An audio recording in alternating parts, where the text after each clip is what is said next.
Telugu Desam party సమన్వయ సమావేశంలో ఆంధ్రప్రదేశ్ ముఖ్యమంత్రి చంద్రబాబు నాయుడు చేసిన ముందస్తు ఎన్నికల మాటపై జనసేన అధినేత పవన్ కళ్యాణ్ సమాధానం ఇచ్చారు. అన్ని రాష్ట్రాల్లో ఒకేసారి ఎన్నికలు నిర్వహించాలన్న ప్రతిపాదనలతో 2018లోనే ఎన్నికలు రావచ్చన్న సంకేతాలను వ్యక్తపరిచిన చంద్రబాబు తన క్యాడర్ను అందుకు తగిన విధంగా సిద్ధంగా ఉండాలని సూచనలు చేశారు.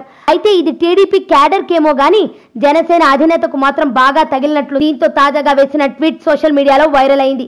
గత ఎన్నికల్లో బరిలోకి దిగకుండా బయట నుండి టీడీపీ బీజేపీలకు సహకారం అందించిన పవన్ కళ్యాణ్ ఈసారి మాత్రం సమరమే అంటున్నారు. ఎన్నికల యుద్ధం ఒకవేళ ముందుగా వస్తే జనసేన సిద్ధమే అంటూ ట్వీట్ చేయడం పవన్ అభిమానుల్లో ఉత్సాహం నింపడంతో పాటు రాజకీయంగానూ హాట్ టాపిక్ గా మారింది. అంటే ఎన్నికల కోసం పవన్ కళ్యాణ్ నిరీక్షిస్తున్న సంకేతాలు ఈ ట్వీట్ ద్వారా వెళ్లడంతో జనసేనలో ఆత్మవిశ్వాసం మెండుగా ఉందన్న నమ్మకం వెళ్ళింది. అయితే మరోవైపు దీనిపై వైసీపీ వర్గం సైలెంట్ గా ఉండడం విస్మయాన్ని కలిగిస్తోంది. మొన్నటి వరకు దమ్ముంటే ఎన్నికలకు రండి అంటూ ఛాలెంజ్లు విసిరిన జగన్ స్వయంగా ముఖ్యమంత్రి నోట నుండే ముందస్తు ఎన్నికల మాట వస్తే దానిపై అభిప్రాయం చెప్పకపోవడంతో మానసికంగా వైసీపీ ఎన్నికలకు సిద్ధంగా లేదన్న సంకేతాలు ప్రజల్లోకి వెళుతున్నాయి. అంటే ఇప్పటి వరకు చేసినవన్నీ మేకపోతు గాంభీర్యాలేనని ప్రజలకు అవగతమయ్యే పరిస్థితి నెలకొంది.